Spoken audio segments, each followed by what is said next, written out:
Morning students. Previous लेक्चरला आपण applications of derivatives या topic मध्ये एक्सरसाइज 2.1 पाहत होतो.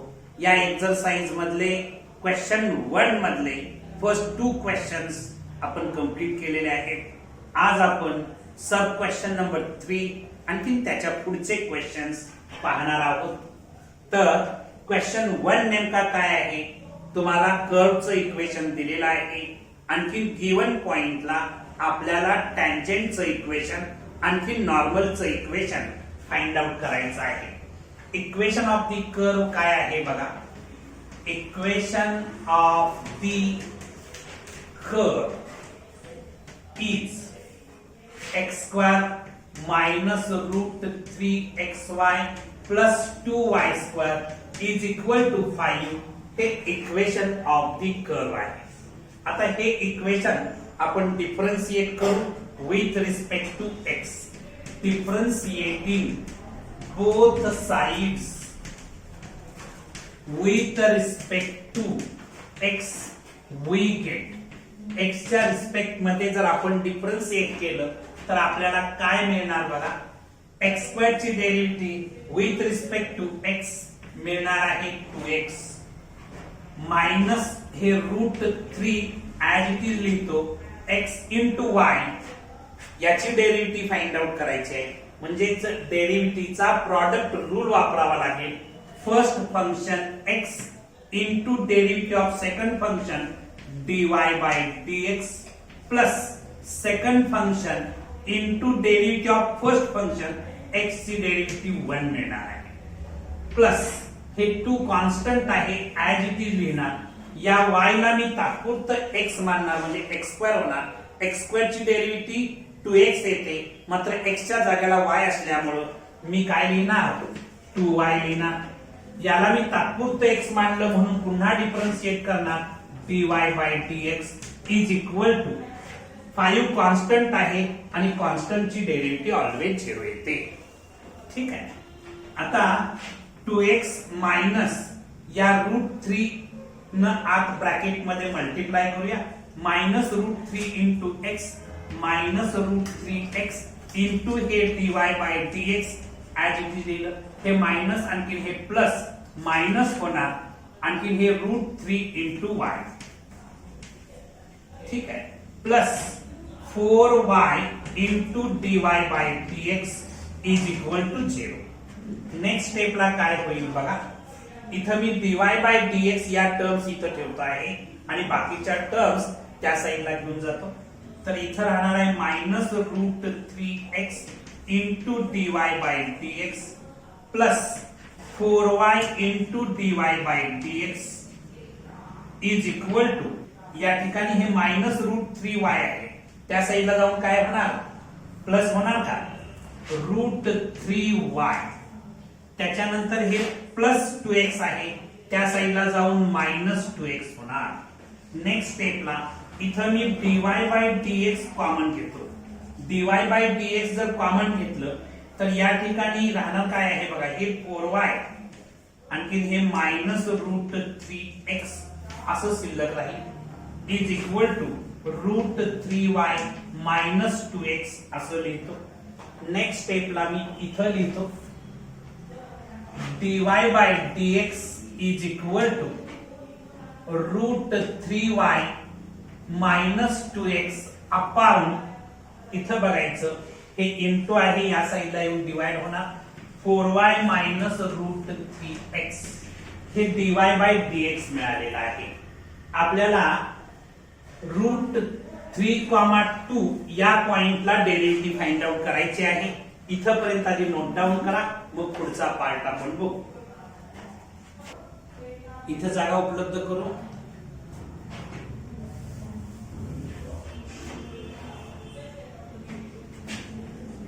dy by dx at root 3,2 is equal to. इथं बघायचं y जिथं आहे तिथं 2 भरणार आहे आणि x च्या जाग्याला रूट 3 भरणार आहे. म्हणजेच रूट 3 इंटू y ची व्हॅल्यू 2 भरणार मायनस 2 इंटू x ची व्हॅल्यू रूट 3 भरणार अपॉन 4 इंटू y ची व्हॅल्यू 2 भरणार मायनस √3 इंटू x ची व्हॅल्यू काय भरणार √3 भरणार आहे.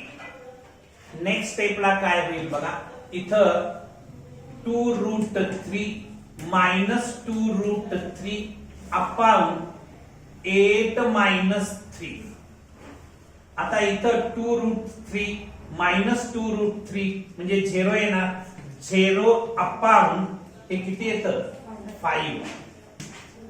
0 अपॉन 5 केलं तर मला 0 मिळत आहे. ठीक आहे, म्हणजे थोडक्यात स्लोप ऑफ द टँजेंट मला 0 मिळालेला आहे. हा पार्ट जाऊ दे का.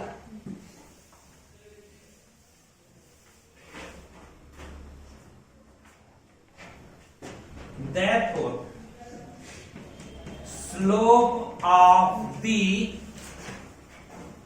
tangent at √3, 2 is 0 असणार आहे. म्हणजे दॅट इज थोडक्यात dy by dx at √3, 2 is equal to 0 मिळालेला आहे. ठीक आहे, आता इक्वेशन ऑफ द टँजेंट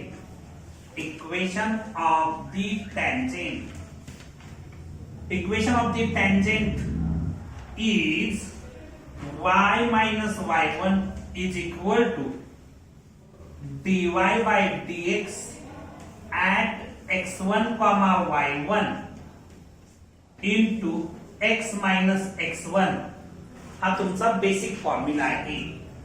आता इथं here x1, y1 is equal to तुम्हाला दिलेला आहे √3, 2. आता या फॉर्म्युल्यामध्ये फक्त तुम्ही व्हॅल्यू भरायचं काम करणार आहे. इथं लिहू का, या ठिकाणी लिहितो. Therefore, equation of the tangent is y minus y1 माझं 2 असणार आहे, is equal to dy by dx at √3, 2 0 आहे. 0 into x minus x1 √3 आहे. म्हणजे y minus 2 is equal to 0 मिळालेला आहे. कारण 0 into एनिथिंग केलं तर 0 मिळतं. म्हणजेच y is equal to 2 असं मला इक्वेशन ऑफ द टँजेंट मिळालेलं आहे. Equation of the tangent y is equal to 2 मिळालेला आहे. आता बघायचं y is equal to 2 याचा अर्थ ही जी लाईन आहे ती x अक्षाला पॅरलल असणार आहे. कारण लाईनचा स्लोप तुमच्या टँजेंटचा स्लोप 0 आहे, बरोबर का. म्हणजे टँजेंट ही x अक्षाला पॅरलल असणार आहे. आता टँजेंट x अक्षाला पॅरलल असणार आहे म्हणजे नॉर्मल y अक्षाला पॅरलल असणार आहे. लक्षात आलं का. इथपर्यंत आधी नोट डाऊन करा, मग पुढचा पार्ट बघूया. झालं सगळ्यांचं, ते पुसून टाकू. आता बघा इथं लिहायचं since dy by dx at √3, 2 is equal to 0. Therefore, tangent is parallel to x-axis.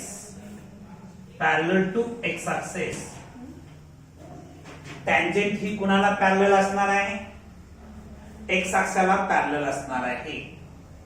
Therefore, आता टँजेंट x अक्षाला पॅरलल आहे. डायग्राम बघा, हा माझा x ऍक्सिस आहे, हा माझा y ऍक्सिस आहे. इथं 1, 2 असणार आहे. इथं काहीतरी ही लाईन अशी असणार आहे. म्हणजे y is equal to 2 ही जी लाईन आहे y इज इक्वल टू 2 ही x अक्षाला पॅरलल असणार, कारण equation of the tangent y is equal to 2 आहे.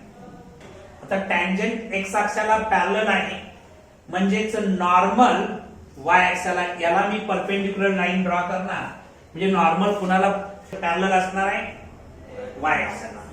Therefore normal is parallel to y axis. Normal y अक्षाला पॅरलल असणार आणि ती कुठून असणार माहितीये काय, √3 च्या ठिकाणी. Therefore त्याच्या खालच्या ओळीला लिहा. Therefore equation of the normal, therefore equation of the normal is x is equal to √3.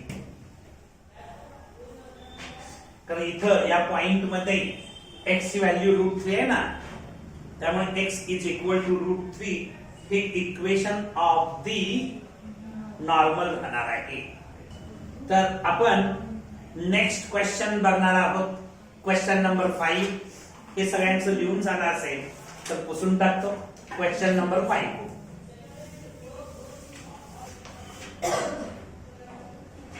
Question number 5, sub question number 5 काय आहे बघा. इक्वेशन ऑफ द कर्व दिलेला आहे x into sine 2y is equal to y into cos 2x at π/4, π/2. आपल्याला equation of the curve दिलेला आहे, त्या curve वरचा पॉइंट दिलेला आहे, आणखी इक्वेशन ऑफ द टँजेंट, आणखी equation of the normal at the given point आपल्याला फाइंड आउट करायचं आहे. Equation of the curve is x sin 2y is equal to y cos 2x. हे जे इक्वेशन ऑफ द कर्व आहे याला differentiate करू with respect to x. Differentiating both sides with respect to x, we get x च्या respect मध्ये जर मी differentiate केलं तर मला काय मिळणार बघा, d/dx of x into sin 2y is equal to d/dx of y into cos 2x. Next स्टेपला इथं दोन फंक्शनचा प्रॉडक्ट दिसतो आहे आणि त्याची डेरिव्हेटिव्ह काढायची असल्यामुळे first function into derivative of second function plus second function into derivative of first function is equal to, इथं सुद्धा दोन फंक्शनचा प्रॉडक्ट दिसतो म्हणजे डेरिव्हेटिव्हचा प्रॉडक्ट रूल यूज करणार. First function into derivative of second function, into derivative of second function काय आहे, cos 2x आहे, plus second function into derivative of first function. Next स्टेपला x ऍज इट इज राहणार, या 2y ला मी x consider करणार आहे म्हणजे sin x झालं. sin x ची डेरिव्हेटिव्ह काय असते, cos x असते, मात्र cos 2y लिहावं लागेल कारण x च्या जागेला 2y आहे. आता या 2y ची डेरिव्हेटिव्ह फाइंड आउट करावं लागेल. मी या 2 ला ऍज इट इज लिहितो, y ची derivative with respect to x काढलं तर 2dy/dx मिळणार, 2dy/dx मिळणार plus sin 2y as it is ठेवतो, x ची derivative with respect to x वर येणार आहे is equal to y as it is राहील, y ऍज इट इज राहील. आता या cos 2x ची डेरिव्हेटिव्ह, या 2x ला मी x मानणार आहे बरोबर का, म्हणजे cos x झालं. cos x ची डेरिव्हेटिव्ह काय असते, मायनस sin x, म्हणजे मायनस sin 2x लिहिणार. या 2x ला मी x मानलं होतं म्हणून त्याची डेरिव्हेटिव्ह 2x ची डेरिव्हेटिव्ह काय येते, 2 येते. ठीक आहे, plus cos 2x into dy by dx. Next स्टेपला आपण याला फक्त सिम्प्लिफाय करूया. हे लिहित असताना 2x into cos 2y 2x into cos 2y d y by d x असं लिहिणार आहे. त्याच्यानंतर इथं बघायचं हे plus cos 2x d y by d x या साईडला आणलं तर काय होणार, minus cos 2x d y by d x असं होणार.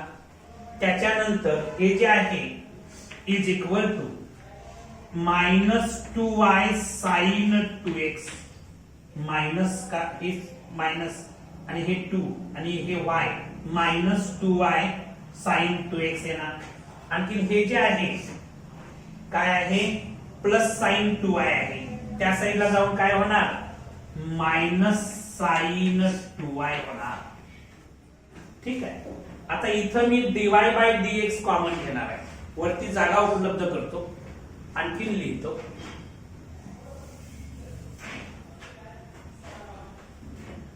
इथं मी dy बाय dx कॉमन घेतलं तर ब्रॅकेट मध्ये राहणार आहे 2x into cos 2y minus cos 2x असं ब्रॅकेट मध्ये शिल्लक राहील.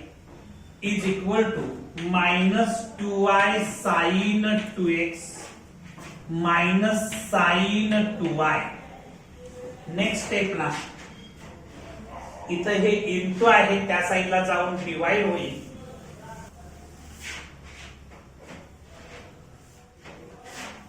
dy by dx is equal to minus 2y sin 2x minus sin 2y upon 2x into cos 2y minus cos 2x.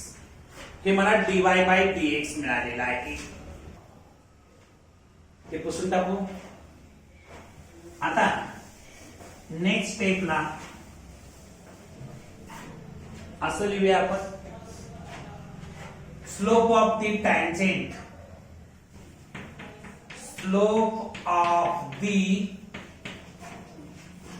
Tangent at pi by 4 comma pi by 2 is. हा slope काय आहे बघा. आपल्याला काय find out करावं लागणार, dy by dx at pi by 4 comma pi by 2 find out करावं लागणार. इज इक्वल टू इथं बघायचं मायनस 2 y च्या जाग्याला पाय बाय 2 भरणार इंटू साइन 2 इंटू x च्या जाग्याला पाय बाय 4 भरणार. ठीक आहे. मायनस साइन 2 y च्या जाग्याला पाय बाय 2 भरणार अपॉन 2 x च्या जाग्याला पाय बाय 4 भरणार इंटू कॉस 2 इंटू y च्या जाग्याला पाय बाय 2 ठेवणार मायनस कॉस 2 इंटू x च्या जाग्याला पाय बाय 4. मी फक्त x आणखी y च्या व्हॅल्यू सबस्टिट्यूट केलेल्या आहेत. नेक्स्ट स्टेपला काय होणार बघा, हे 2 आणखी हे 2 कॅन्सल होणार, मायनस पाय शिल्लक राहणार.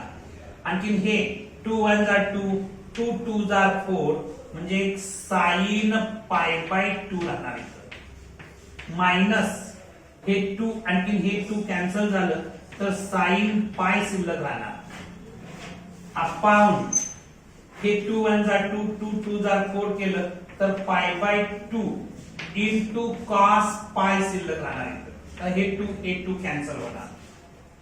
2 1 जा 2 2 2 जा 4 म्हणजे मायनस कॉस पाय बाय 2 राहणार. मायनस कॉस पाय बाय 2 इथं शिल्लक राहणार. ठीक आहे.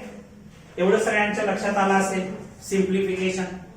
आता तुम्हाला ट्रिग्नोमेट्रिक फंक्शनच्या व्हॅल्यूज पाठ असतील त्याच्या आधारे इथं व्हॅल्यूज पुट करायच्या आहेत. ते पुसून टाकू बाळांनो. आता इथं मी वरती लिहितो स्लोप ऑफ द टँजेंट आपण काढतो आहे इज इक्वल टू, आता हे minus pi as it is ठेवतो. तुम्हाला स्टँडर्ड युनिट सर्कलचा कन्सेप्ट माहिती आहे. इथं पाय बाय 2 असतं आणि इथं पाय असतं. मला जे अँगल लागणार आहे ते पाय आणखी पाय बाय 2 शी रिलेटेड आहे.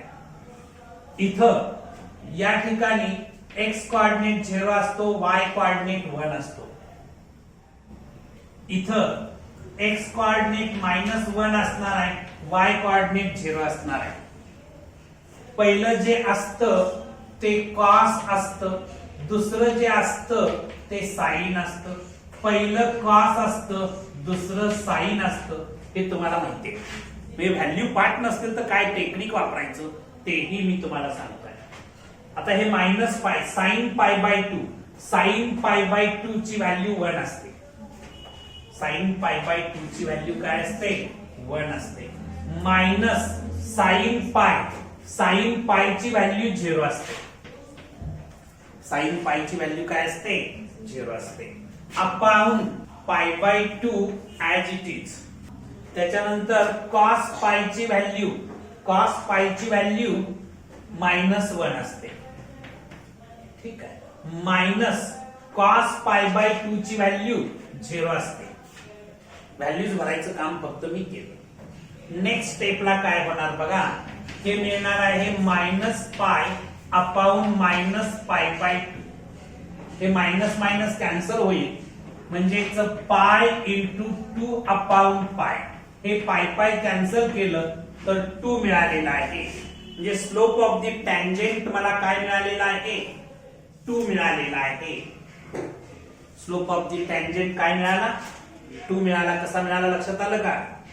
हे स्टँडर्ड युनिट सर्कल तुम्हाला बऱ्याच ठिकाणी उपयोगाला येईल. त्याचा आधार घेऊन आणि चुकण्याची शक्यता कमी होईल. ठीक आहे. हे पुसून टाकू का? आता स्लोप ऑफ द टँजेंट मिळाल्यानंतर आपण काय फाइंड आउट करूया? Equation of the tangent find out करू. बघा आता, now equation of the tangent is y minus y1 is equal to dy by dx at x1 comma y1 into x minus x1. Here x1 comma y1 ची value पाय by 4 comma पाय by 2 आहे. एवढं mention करून घेऊ. आता equation of the tangent, equation of the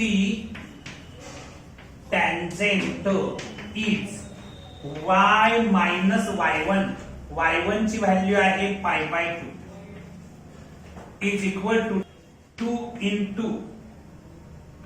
2 into x minus x1. x1 काय आहे? पाय बाय 4 आहे. ठीक आहे. आता मी काय करतो बघा, थ्रू आउट 4 न मल्टिप्लाय करतो. मी थ्रू आउट 4 न मल्टिप्लाय करणार आहे. 4 into y minus 4 into pi by 2 is equal to, इथं बघायचं 4 ने इथं मल्टिप्लाय केलं तर 4 इंटू 2 केल्यानंतर 8 होणार. इंटू ब्रॅकेट मध्ये x minus pi by 4. Okay. Next स्टेपला बघा, इथं 4y मायनस 2 1 जा 2, 2 2 जा 4, म्हणजे मायनस 2 पाय आलं is equal to 8x minus, इथं 8 न मल्टिप्लाय करणार कशाला? पाय बाय 4 ला. म्हणजे 4 1 जा 4, 4 2 जा 8 ना, म्हणजे मायनस 2 पाय आलं. आता हे मायनस 2 पाय, हे मायनस 2 पाय कॅन्सल केलं तर 8x minus 4y is equal to 0. 8x minus 4y ला अजून आपल्याला सिम्प्लिफाय करता येईल. थ्रू आउट मी 4 न डिवाइड केलं तर 2x minus y is equal to 0. हे आपल्याला मिळालेलं आहे equation of the tangent. Right. आता आपल्याला इक्वेशन ऑफ द नॉर्मल काढायचं आहे. आता इथं जागा उपलब्ध करू का?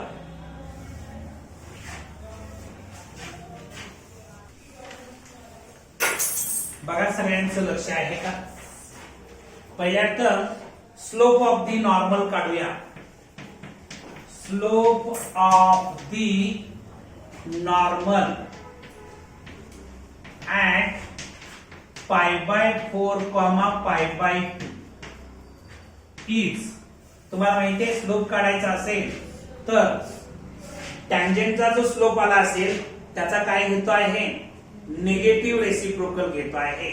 म्हणजेच -1 dy/dx at π/4, π/2 is equal to, आता इथं -1 हे तुमचं आलं होतं 2, म्हणजे मायनस हा स्लोप ऑफ द नॉर्मल मिळालेला आहे. नाव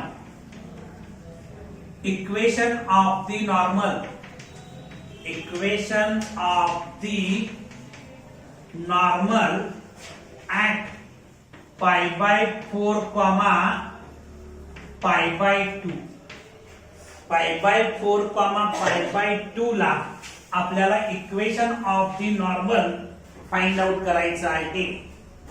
तुम्हाला माहिती आहे इक्वेशन ऑफ द नॉर्मल काढत असताना y - y1 is equal to काय लिहित आहे, -1 dy/dx at x1, y1 into x - x1 असतं. म्हणजेच y - y1 ची व्हॅल्यू आहे इथं π/2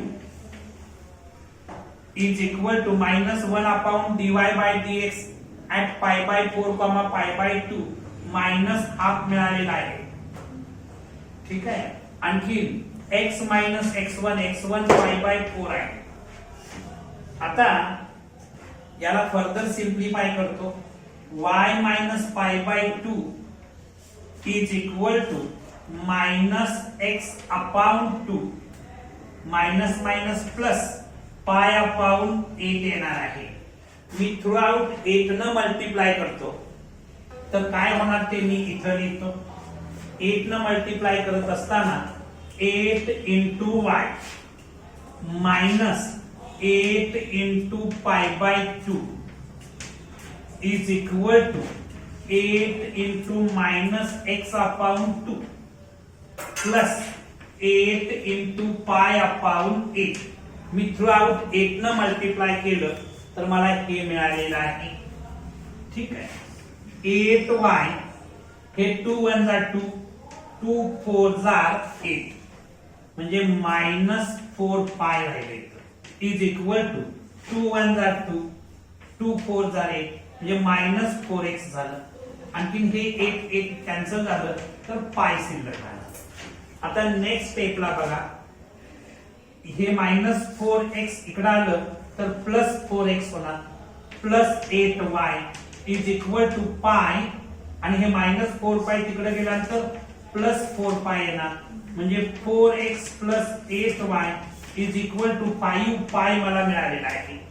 4x + 8y - 5π is equal to 0. याला आपण इक्वेशन ऑफ द नॉर्मल म्हणू शकतो. 5π इकडे आणलं तर -5π झालेला आहे. राईट.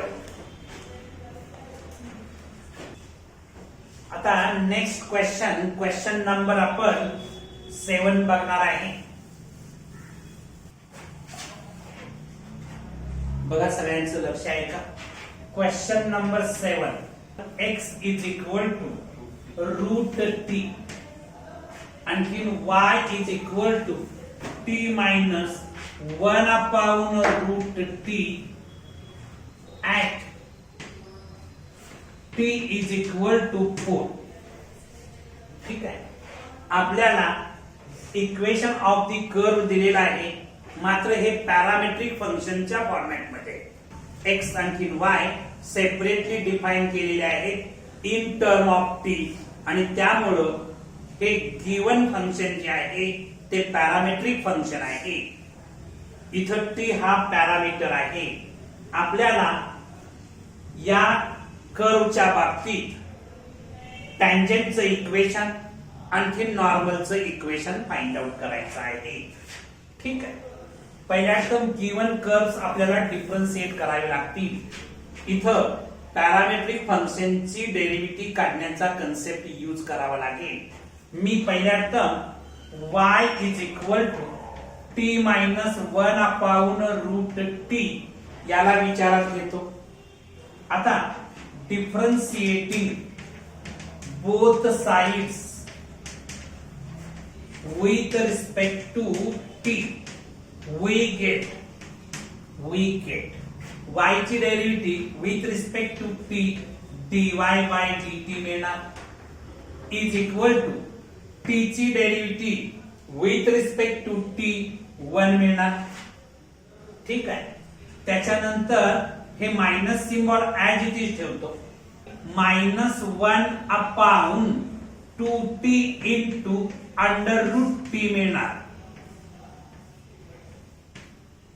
1 अपॉन रूट टी ची डेरिव्हेटिव्ह काय मिळणार आहे? -1 upon 2t into under root t मिळणार आहे. ठीक आहे. आता नेक्स्ट स्टेपला dy by dt is equal to हे मायनस मायनस प्लस होणार 1 plus 1 upon 2t into under root t. तुम्हाला 1 अपॉन अंडर रूट टी ची डेरिव्हेटिव्ह हा फॉर्म्युला पाठ करून ठेवावा लागेल. 1 अपॉन रूट एक्स ची derivative -1 upon 2x into under root x असा फॉर्म्युला पाठ करून ठेवावा लागेल. कोणता फॉर्म्युला बघा? 1 अपॉन रूट एक्स ची derivative d by dx of 1 upon root x ची derivative -1 upon 2x into root x असा फॉर्म्युला पाठ करून ठेवा. ठीक आहे.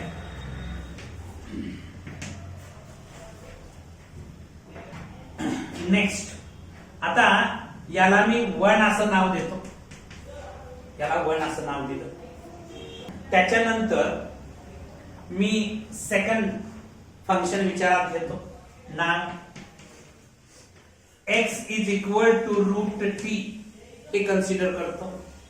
Differentiating both sides with respect to t we get t च्या रिस्पेक्ट मध्ये मी डिफरन्शिएट करणार आहे. x ची derivative with respect to t dx by dt मिळणार. रूट t ची derivative with respect to t 1 upon 2 root t मिळणार.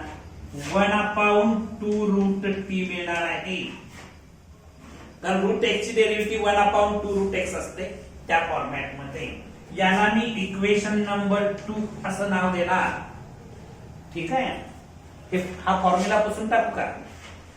त्याच्यानंतर मला dy by dx find out करायचा आहे. We have a formula. कुठला फॉर्म्युला आहे? पॅरामेट्रिक फंक्शनची डेरिव्हेटिव्ह फाइंड आउट करण्याचा. dy by dx is equal to dy by dt upon dx by dt. म्हणजेच dy बाय dx काय मिळणार बाळांनो? dy बाय dt आहे 1 plus 1 upon 2t root t आहे अपॉन 1 अपॉन 2 रूट t. आता next स्टेपला dy by dx is equal to इथं cross multiplication करतो तर काय होणार बघा? 2t root t plus 1 upon 2t root t असं इथं क्रॉस मल्टिप्लिकेशन होईल. इनटू हे डिवाइड मीन्स इनव्हर्सली मल्टिप्लाय केलं तर 2 रूट t अपॉन 1 येणार. आता इथं बघायचं हे रूट t कॅन्सल झालं. हे 2 आणखीन हे 2 कॅन्सल झालं. काय शिल्लक राहिलं बघा बाळांनो? dy by dx is equal to इथं राहिलेलं आहे 2t root t plus 1 upon t असं शिल्लक राहिलेलं आहे. मला हे dy बाय dx मिळालं. आता मला slope of the tangent find out करायचा आहे. हे पुसून टाकू काय करायचं.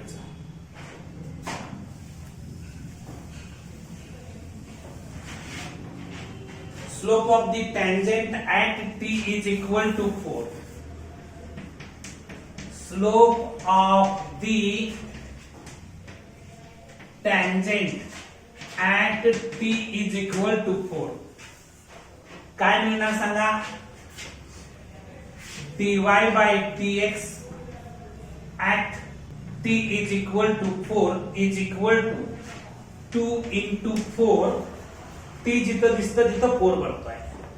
अंडर रूट 4 प्लस 1 अपॉन 4 म्हणजेच हे मिळणार आहे बघा. रूट 4 आहे त्याची व्हॅल्यू 2 मिळणार.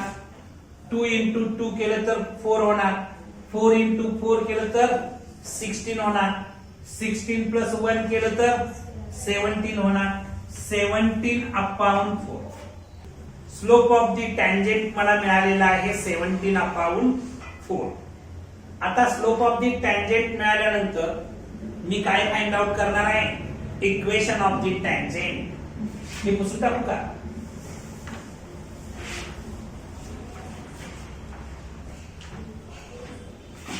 नाव equation of the tangent is तुम्हाला माहिती आहे y minus y1 is equal to dy by dx at x1 y1 into x minus x1 असा फॉर्म्युला आहे. मला कधी इक्वेशन फाइंड आउट करायचं आहे. Equation of the tangent at t is equal to 4 is t is equal to 4 is y minus y1. y1 ची value बाळांनो आपल्याला x1 आणि y1 फाइंड आउट करावं लागणार. कारण इथं पॉइंट दिलेला नाहीये त्यामुळे तो पॉइंट फाइंड आउट करावा लागणार.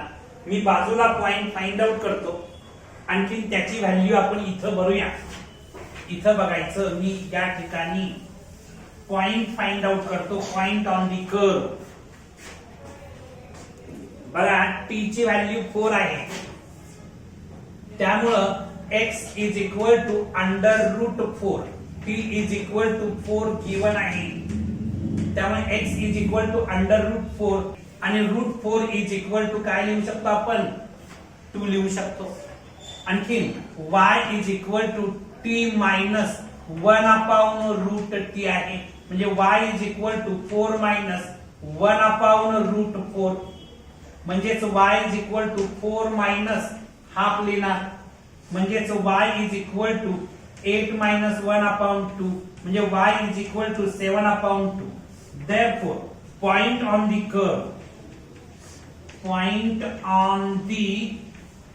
curve काय देणार x माझं 2 आलेला आहे y माझं 7/2 आलेला आहे. म्हणजे पॉइंट ऑन दी कर्व मला मिळालेला आहे 2,7/2. याचा अर्थ इथं याला आपण x1, y1 जर म्हटलं तर या ठिकाणी y मायनस y1 ची व्हॅल्यू काय राहणार आहे 7/2 राहणार आहे. Is equal to slope of the tangent मला मिळालेला आहे 17 upon 4 into x minus x1 माझ्याकडे काय आहे 2 आहे. आता याला सिंप्लिफाय केलं की आन्सर मिळेल बरोबर का. मी थ्रू आउट जर 4 न मल्टिप्लाय केलं तर माझं काम सोपं होईल. पुसून टाकू. हे पॉइंट कसा मिळवायचा लक्षात आलं.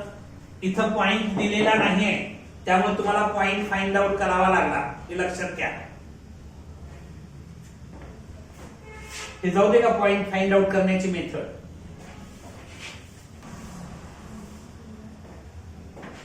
आता इथं बघायचं इथं लिहितो थ्रू आउट मी 4 न मल्टिप्लाय करतोय ना म्हणजे 4 into Y minus 4 into 7 upon 2 is equal to 4 into 17 upon 4 into bracket x minus 2. 4y minus 2 1 are 2, 2 2s are 4 म्हणजे किती आलं 14 is equal to 4 4 कॅन्सल केलं तर 17x minus 17 into 2 करा 34. आता नेक्स्ट स्टेपला 17x minus 4y minus 34 plus 14 is equal to 0. 17x minus 4y minus 20 is equal to 0. हे equation of the tangent असणार आहे. हे काय मिळालेलं आहे इक्वेशन ऑफ दी टँजेंट मिळालेलं आहे. आता तुम्हाला equation of the normal find out करायचं आहे. आता काय फाइंड आउट करायचं आहे इक्वेशन ऑफ दी नॉर्मल. त्याच्यासाठी ना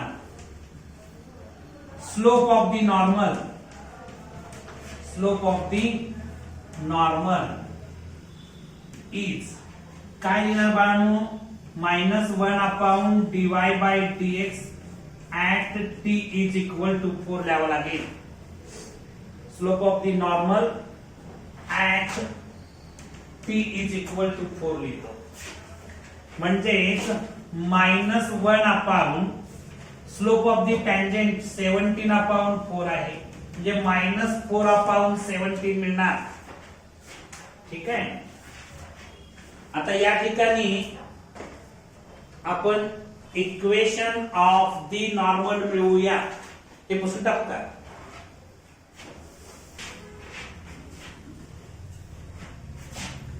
equation of the normal at t is equal to 4.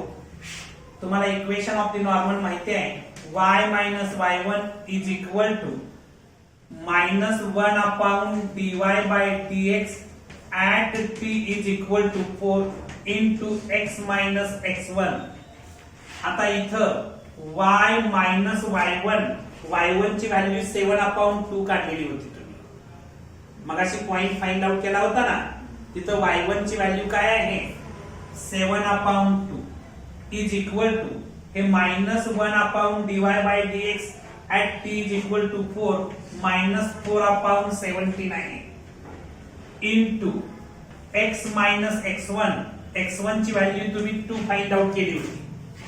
मगाशी पॉइंट फाइंड आउट केला होता तिथं पाहिजे तर इथं लिहा x1 y1 is equal to 2 7 by 2 असं रिझन लिहा. नेक्स्ट स्टेपला तुम्ही कशानं मल्टिप्लाय करू शकता असा विचार करा किंवा इथं काय करता येईल बघा 34 न मल्टिप्लाय करावं लागेल. कारण डिनॉमिनेटरचा एलसीएम घेतला तर 34 मिळतो ना. 34 न मल्टिप्लाय करावं लागेल. तर थ्रू आउट 34 न मल्टिप्लाय करा. 34 into y minus 34 into 7 upon 2 is equal to 34 into -4 upon 17 into bracket मध्ये x minus 2. आता 34y 2 1 are 2 2 1 are 2 2 7 are म्हणजे -17 into 7 is equal to 17 1 are 17 17 2 are म्हणजे -8 into ब्रॅकेट मध्ये x minus 2. आता next स्टेपला 34y minus 17 into 7 केलं तर 1 -1 9 मिळत आहे इज इक्वल टू या -8 न ब्रॅकेट मध्ये मल्टिप्लाय केलं तर -8x plus 16 येणार. आता हे -8x या साइडला आलं तर +8x होणार. त्याच्यानंतर हे +34y हे -119 आणि हे -16 इज इक्वल टू 0 राहणार. म्हणजेच काय मिळणार सांगा 8x plus 34y हे किती येतं बघा 6 प्लस 9 केलं तर 15 5 here carry 1 here 1 plus 1 2 2 plus 1 3 आणखीन हे 1 as it is minus 135 is equal to 0. आता कशाने डिवाइड होतं का होत नाही ना, त्यामुळे हे काय असणार आहे इक्वेशन ऑफ द नॉर्मल असणार आहे. आपल्याला equation of the tangent and equation of the normal find out करायचं होतं, ते आपण फाइंड आउट केलेलं आहे. आज आपण इथं थांबू. या एक्सरसाइजचे रिमेनिंग क्वेश्चन आपण नेक्स्ट लेक्चरला पाहणार आहोत. थँक्यू.